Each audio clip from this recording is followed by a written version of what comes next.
Hey, David Robbins here, president of Family Life. I wanted to let you know how important you are.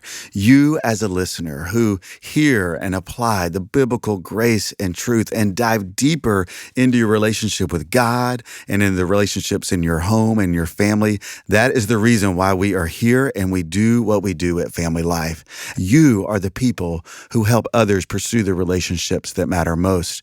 And you can help every home be a godly home. And if you haven't already joined us as a Family Life partner, now is the time. We again have some incredible partners who've come alongside us with a matching gift for the month of May to anyone who gives a monthly gift. We're trusting God for 350 new Family Life partners to give monthly in an ongoing way, and your contribution will be doubled for an entire year. One of the things a lot of people don't know is that our Family Life partners get some amazing benefits. You'll not only receive a gift card to attend the Weekend to Remember Marriage Getaway anywhere in the United States at our 80 locations, you'll also be invited to an exclusive online community with live online events with many of our team of voices like Dave and Ann and many others. As well, you get access to a brand new curated library of resources to help you connect more deeply with the relationships on topics that we know are the topics people are asking about today. As you join us as a Family Life partner, Meg and I look forward to connecting with you at one of the online events soon. We appreciate you and thanks for engaging with Family Life. So I read a quote in a book that we're going to talk about today, and I thought this so resonates with the Christian experience. Do you know what quote I'm going to read? No. You read the book too. I did, but I want to hear And it. this just jumped off the page. Lina, the author, wrote this. My inability to see God in my pain is rooted in the fact that I'm not really looking for God. I'm looking for a God to show up in the way I want him to show up and to give me what I want him to give me.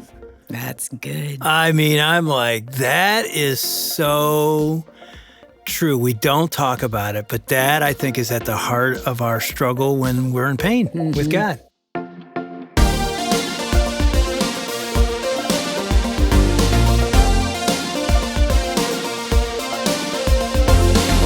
Welcome to Family Life Today, where we want to help you pursue the relationships that matter most. I'm Shelby Abbott, and your hosts are Dave and Ann Wilson. You can find us at FamilyLifeToday.com or on the Family Life app. This is Family Life Today.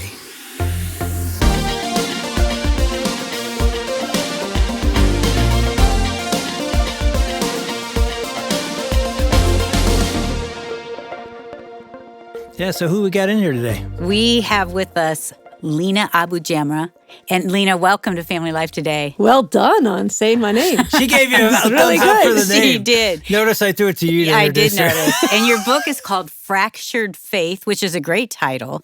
And the subtitle is Finding Your Way Back to God in an Age of Deconstruction. Yeah, I'm a doctor, so fractured faith was fitting on a number of reasons, but it really concisely says what this book is about. Yeah, what kind of doctor? Pediatric ER. I boarded in both specialties and have been practicing it for a while. And you do a lot of different things. Yeah, it's morphed over the years. Yeah, tell us about all of your... I finished pediatric ER training back 20-some years ago, and I felt God's call to ministry while I was doing my fellowship, actually. Which was interesting. I was actually coming through what I think was my first big faith crisis. I was engaged in my residency and broke off the engagement 2 weeks before the wedding, which comes up in fractured faith because Wait. You got to explain we slow that a little down. bit. I know, right? No, I mean, so talk all right. about everything, but man, you just laid a bomb out there. 2 weeks before your wedding. I read it in your book, but I'm like, okay, that was... No, it's true. It's funny. You can say it quickly and gloss over it, but it really is a very pastoral thing to pick up on. But it's true. It was very shaping. It was shocking in some ways.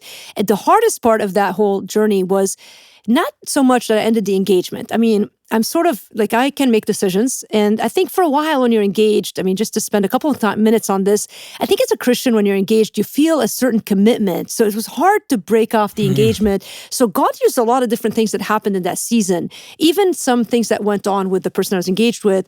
He went through a really dark season. So it ended up being a mutual decision. It was the right decision. But behind it was this friendship I had with a Christian young man who, honestly, deep in my soul, I thought he was the one. And I felt God had spoken about this this person forever. And though we spoke all the time, we were really good friends. We were living in the same city at the time. Of course, I'm still single, so not to, spoiler alert. But basically, he ended up marrying someone else.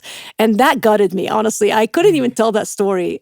For maybe 10 years, I couldn't talk about it. It was like I went through it. My people around me all knew. Like people who were close to me understood, but I don't know, it just because it was so glossed painful. over. It was so painful, and because we never dated, it was like a person that was your best friend, and so what were you gonna say? It was the whole thing was a mess, and I was the one who had gotten engaged to someone else. So there's so much in there, but the relational thing with God was that because in my soul I felt like God had this person for me, even allowing me to break off another engagement 2 weeks before the wedding and really mutually reach that place, which was already like a big decision. It just felt like God was confirming what I thought he had for me. Yeah. And so I went to fellowship really heartbroken. And by then I knew that there wasn't a quick answer to the solution, but I still held on hope that God was going to bring that person back. Did you feel like it was God's will? Yeah, I had a verse. No. I mean, it was like if you grew up in a Christian home where you read your Bible and circled verses, like I was a committed believer. I had lived right to the best of my ability. I mean, you always have a Rolodex of all the sins in your mind. And you're like, of course, God's punishing me for this and that. But by and large, I had been, pure as pure can be. The things that, I hadn't willfully sinned in those big, dark ways that you think about. And I really thought that God was testing me, and that even when I went to fellowship, this guy wasn't engaged or married or dating anybody at that time. And I thought it's going to be a matter of time because before God brings him. And the longer it went, then I heard he started dating this girl who had dated before. And with every passing month, it was evident that this wasn't going to happen. And so that first year of fellowship where I was training to be a pediatric ER doctor was really, really hard. And it was a lot of wrestling with God to try and understand why he would set me up for disappointment that way. Because it felt, this was between God and me. Like, it just felt like, yes, I was mad about the guy, but I felt like, God, you're the one who had told me. And like, you've had all these years to make this happen and you didn't. And so I was still good enough Christian to read my Bible every day. But, sometimes you do that more because there is enough fear of God in you, but you're afraid that God will, punish you if you don't. So you're still sort of like trying to be a good person, even though you have all of this angst in your soul. And I remember there was this time in those 6 months when it was all kind of displaying itself and where it was becoming evident that this was not going to happen. And at that point, I was reading in the Minor Prophets. And I think this was a turning point for me. I hit the book of Hosea. And Hosea is a great, great book. Of course, Redeeming Love, the movie came out. Yeah. A lot of people may be familiar with the story from that now. But it's the story of unrequited love, but a committed God. And I remember feeling like I was in a deep, deep wilderness and darkness. And it's interesting because since then, I've visited that place again, but for whatever reason, maybe I thought I don't know that I could have processed this, but I remember kind of thinking, why, God? And that was the first time I saw Hosea chapter 2, verse 14, that says that, behold, God allures Israel into the wilderness, and there he will turn the valley of trouble into a place of hope. And the fact that God lovingly leads the one he loves to the wilderness just was more than my mind could handle. Even now, like I say, and I just struck with the emotion of it. And I remember just starting to see God's love in that space. And the truth is that as Christians, we like the scenario, we like the narrative that says, and then eventually the guy showed up and asked me, and it never happened. He married someone else. He has a happy family. They're my Facebook friends. We've moved on. I'm sure it's maybe been awkward conversation to them when they've read my subsequent books. But the truth is, like, this wasn't part of God's plan for my life. And to believe and understand that what I'm living is not plan B. It's not like God's like, oh, darn, now I got to figure out what to do with Lina's life.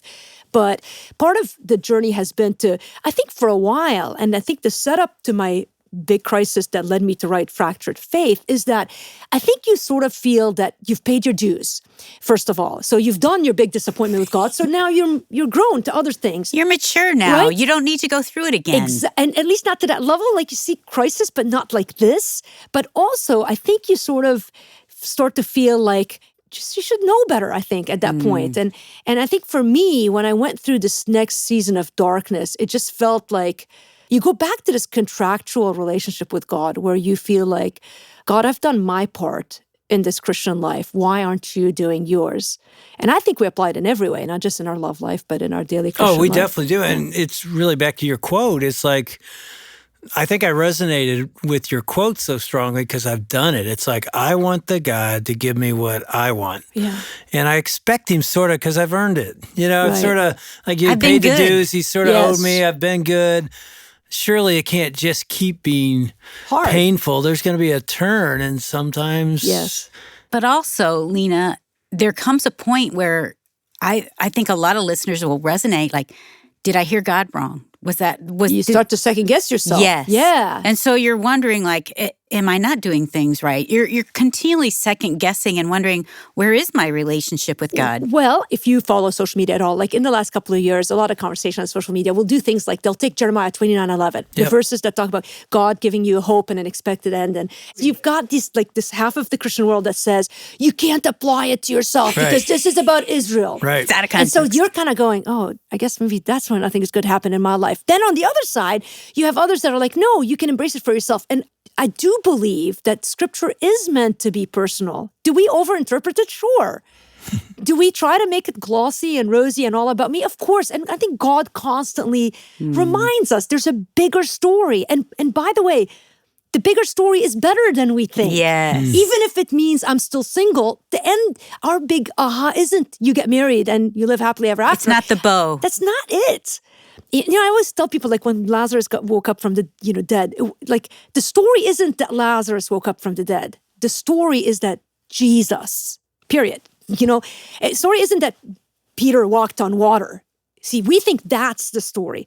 The story is Jesus. And I think this is the quote that you just read at the beginning is that. It's saying, like, we make it about me coming out of the tube, me walking on water, It's so me true. marrying happily ever after, my own little, Hallmark movie. Our story. And it's his just story. his Jesus story. is the secondary character, and it's like, nope. And I he's think we it. say it. We say that he is the reason, he's enough, he's all, but we don't really believe it. And like, this is just a jarring aha moment to me when I sort of wake up and realize, wow, like I say a lot of things that I don't really live and believe. And every crisis that God has allowed me to enter, and not just allowed, but led me into, I think has been an invitation into decluttering, killing the idols, and then a renewing of this passionate relationship that he wants with us, that I think exceeds every relationship here on this earth. Even as I've had a chance to meet you, you're so happily married, and it's clear you have a deep, relationship with each other. And who doesn't want that humanly? But I think we can have more with Jesus. But Dave is not my hero. That's it. And What are you talking about? I am your hero. You're my hero, but Jesus is my first I'm a hero. very, very because when flawed- I made Dave my hero, I was sorely disappointed. Right. Yeah. And I think everyone is when they put anything in place of Jesus as an idol. Well, and so this is why so many marriages are not succeeding, because I think you sort of think if Yep. I meet the one, then everything will be fine. Well, but going back to that, so I was in that season in Jacksonville, and I started teaching. So that was the turning point, Hosea, and I started seeing, God soften my heart to His goodness, and I eventually, again, by God's grace, this is how you know, like, the story's not yours. Because how would I end up then that season teaching a Sunday school class? And that was the pivotal point. I felt God calling me to ministry, and I did not know what that would look like. I didn't feel that God wanted me to bail on medicine, so I somehow knew I would be bivocational. It was like intuitive in me. I just thought I'd do both. I'd be like Luke, the guy in the Bible. Yeah. He's a doctor. Physician. And there were others who did two things, Paul the apostle, and I just Yeah. figured I'd do both. Tell us about that call. What happened? How Well, did you know? Well, I'll tell you, it's a couple of things, because I think that's a really good question. A lot of people are trying to find out what they're supposed to do in life, and they assume, you've been called to ministry, therefore you have a job, and we don't. Like, you have a job in the kingdom, and we Yeah, don't. right. I think that's so false, because first of all, I was a doctor. There was no reason to think I would get a quote-unquote call, and all it for me was this. I first of all, I fell in love with teaching the Bible more than anything else I'd ever done in church.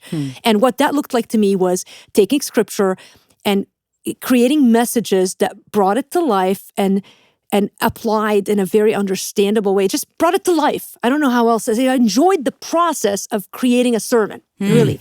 And I was doing it in the context of Women's Sunday School. And at the time I was dabbling with writing some newsletters, and I knew I had a gift there. So you start seeing your gifts. So you start doing something and you see giftedness. And to me, I knew that maybe there was something in writing, because I would catch all people in the church reading the newsletter that I had written for my woman and my 30 people Sunday school class. And so I never thought about it. I didn't think I was going to write books at the time. And so, but I loved that moment when I would get up and teach the Bible. And so I wanted to do it. So now I was praying like, God, what do you want? So already I was committed to God. I wanted to live for him. And now I'm like, I love doing this. Is it, what do you want me to do? Well, it's almost like it's inevitable. Like, you're going to teach. This is my gift now as a mature Christian who understands, well, teaching is one of the gifts. God's given you the gift of teaching. Like, it was so evident to me, like when you're asking God so much, like, use me. Here I am, Lord, send me. He's going to show you. And so the last 20 some years of my ministry life have been wrestling with what that calling looks like.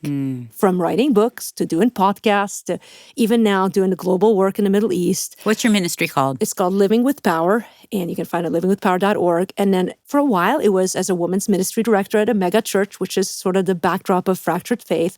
But it's all of those things, which have been just really my pursuit of teaching God's word to people wherever I can in a way that brings us closer to him and creating a space for revival. Yeah, talk about that backdrop. You just sort of dropped it out there, of fractured faith, because I love the thought of this deconstruction, reconstruction. That we got to get there eventually too, but I'm sure it's all in the story. Because in an age of deconstruction, many people are leaving the faith when they've experienced pain or fracture. Yeah, that word deconstruction, of course, is taken on its own. No one knew what that meant years ago. And now I think people still probably don't know for sure what that means. But deconstruction is a season where we question the goodness of God, honestly, is how I would summarize it. Basically, it's a season where the things that have happened in your life related to, I think, Christianity and the church. I think a lot of deconstruction is, first of all, you don't deconstruct if you're not a Christian.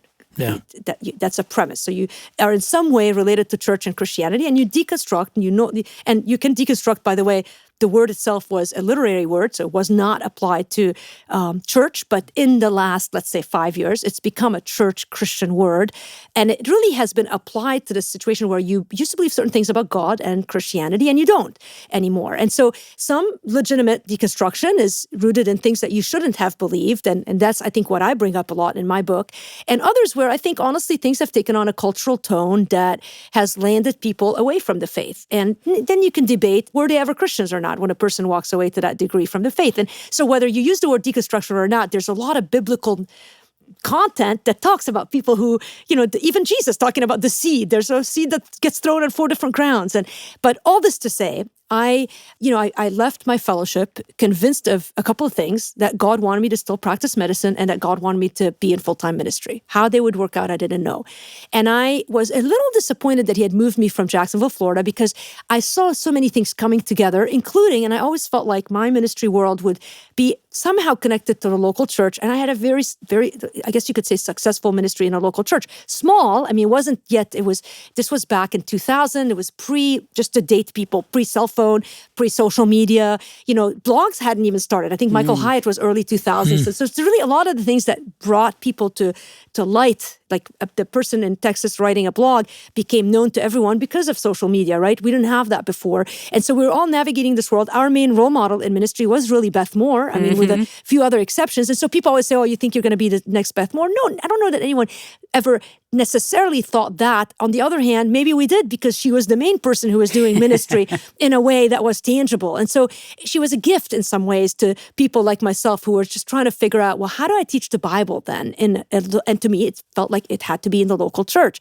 So when God quickly moved me away from Jacksonville into Chicago, where I still live now, it's been 22 years I've been in Chicago, I felt a bit like I was still fresh enough out of that encounter of disappointment and wrestling that I still question. I'm a person who likes security and the plan, and like I'm an ER doctor. Like, we live by protocols and like CPR. Imagine showing up to CPR and being like, I don't know what's going to happen. Just keep thumping. Like you have to have a plan, and it's all about like algorithms. And I just want God to give me the algorithm, and then I don't care how long it takes. Like, I know where we're going, but it doesn't work this way in a Christian life. Wouldn't it be nice if it did? But not really. But it would be. I don't know how we do that. We wouldn't have to trust. We'd be bored. Yeah. And so in essence, I moved up sort of still with an ounce of faith, but still a lot of questions. And it was a season in my life that I wrote a lot of poetry because it comes out of angst. But basically, I started doing what I could where I could. And I always talk to people about living out their calling. I say, look, you're not going to wake up with a big ministry. Just do what you can where you can. So to me, it did look like writing in my private room because I wanted to communicate God's word. And so around that time, the cultural things that were happening is that people had blogs. So I started a blog. And then I started looking for a local church. It took me a couple of years, which again, we are now living in an instant gratification. Come up now with an answer. And 2 years, even then, felt like a long time. Now, most people would never show up anymore to church. And so keep at it. It took me 2 years to find that church. But when I finally found the church, it felt like it was the best church I'd ever been at. And it was I was there maybe a year and a half to 2 years. And there were a lot of different things that happened in that season of where I just showed up to the women's ministry director and said, look, I'll clean toilets if you need me to. I don't care what I do. I just need to be serving the Lord. And I told her all the good, bad, and ugly of my life. And next thing I knew, I was teaching in some capacity. And next thing I knew, I was the women's ministry director in what is now looked at as a mega church in a movement when mega churches were on the rise. And that pastor was a mega famous pastor. Which is pretty remarkable because you're still an ER doctor and pediatrician. It's interesting. And I think it was remarkable because I was a no one. Think about it, in a sense, what felt so all along, what has felt so, when I've looked at the ministry that God has given me and I've spent a lot of time questioning, because when you have another job, it's easy to fall back on it and say, well, maybe I misheard God, because you go back to, how do you know? Well, and I would constantly, and I still am tempted to be like, well, maybe I'm just supposed to be a doctor because I haven't had the quote unquote level of success that these other people have had, which, success and significance in ministry is a whole nother section that we can talk about in this. But you're given the sense sometimes if you look at horizontal ministry that you're not successful if you're not growing, or even that pastor in that church used to say healthy things grow, and so you felt bad if you weren't growing, which healthy things grow, but healthy things hibernate and healthy things get pruned and purged and all this stuff. And so stepping into that, I didn't feel like, it always felt like God was confirming the ministry call by opening doors that I couldn't open my own. And so I would just walk through them a lot of times with questions and with fears and with, even really, God, this is it? Why aren't you doing more? Sort of visionaries have this problem of, because we see the end result, it's hard to slow down and allow God to shape what needs to be shaped here personally, in my own self, before I'm able to go there. And also, I don't think you see yet stuff practically. In 2002, how could I ever imagine a world that we had a cell phone where you could do ministry in? Okay, in 2010, how could we ever have imagined a world where there were Syrian refugees in my home country of Lebanon that God would want me to serve someday? You couldn't even write the book because you didn't know what was going to happen. It's things that only God knows. And so how can you then judge God because you haven't lived those things yet, right? Age gives you that gift of seeing, oh, wow. Yeah, maybe sit inside, Lamentations, stop talking. There's a point where we Christians need to just stop talking before God because what we say reveals our ignorance sometimes. And I think for me, I've said a lot of ignorant things I think God, it's like toddlers when I don't mean it honestly, if someone's listening and you're wrestling with your faith, I don't think God says, oh, you're like a little toddler. God is so much more compassionate with us. But now I look and think, my reactions to the waiting, my reactions to the disappointment in hindsight feel like what I watch with my 8-year-old nephew, how he interacts with his mom. Especially when you like to know the plan and you're a planner and you're strategizing the future. I even like to know, okay, here's where we could go. Yes. And I'm kind of bringing Jesus in along She does that on every walk we go on. No, but I totally understand her. How far are we going? Where are we going? I'm like, let's just go for a walk. We could do it like this. And then we kind of bring Jesus in. Wouldn't that be a great idea, Jesus? We could expand your kingdom. Exactly. Well, here's my question as we wrap this one. Because it sounds like you had another fracture of faith, and we're going to have to talk about tomorrow. But for the person listening that's in your first fracture, which it could be a relationship like you had, it could be some other expectation I thought God would, but he hasn't. What would you say? Just one thought for that person right where they are right now. just wait. I hate that advice in a way, but honestly, just wait. Don't react. Don't run. The fight or flight response is so intuitive to all of us. We want to quit the faith. We want to, just wait. Just sit still. Like it's what God told the people of Israel so often. Just wait, sit still, and see the victory that God's preparing. And I really believe it's coming. The fact that you're even listening is part of God's working in your life right now. And I think, too, one of the things I love about your story is how you didn't pull away from God. You kept in His Word. And many times what we can do is we can reject God or be mad at Him, and we will not get in the Word. Where it is like when I'm in the Word, and I have to be, because it reminds me of His faithfulness, of His goodness. But it's also that place where God is speaking to me. And I'm reminded He is loving. He is with me. He is patient. He is holy. It is a little bit, I think, like walking in a gym when you don't want to. Yeah. Because when you said that, I'm like, there's someone listening right now who's like, I don't want to open His Word. I'm mad. I'm hurt. I'm angry. Open the Word. Even though you don't want to, and say, God, I need to find you. I need to see you. Will you speak? And I think He'll meet you there.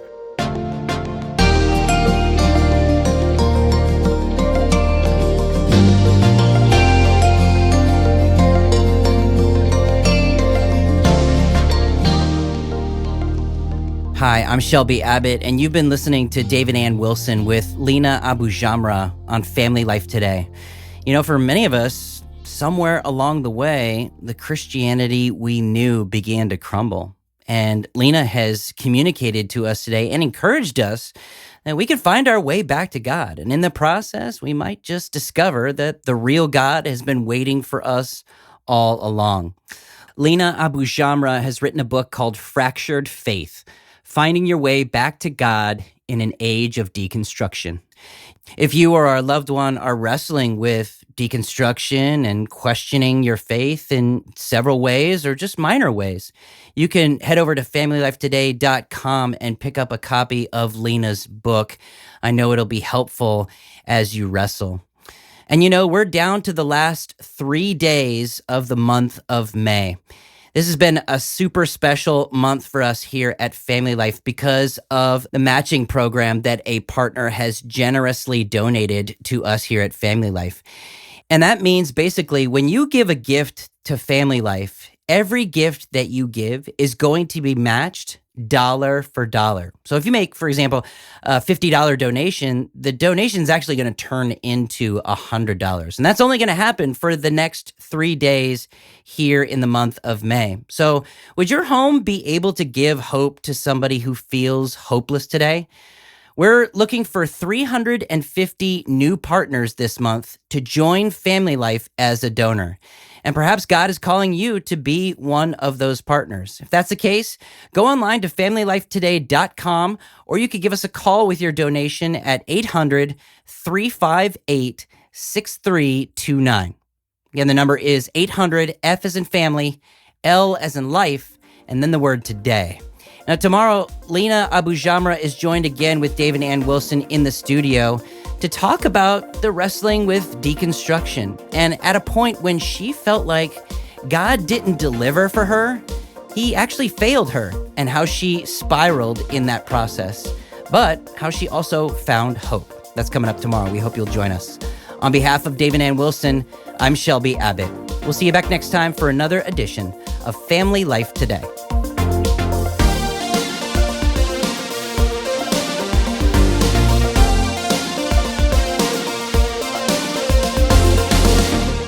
Family Life Today is a donor-supported production of Family Life, a crew ministry, helping you pursue the relationships that matter most.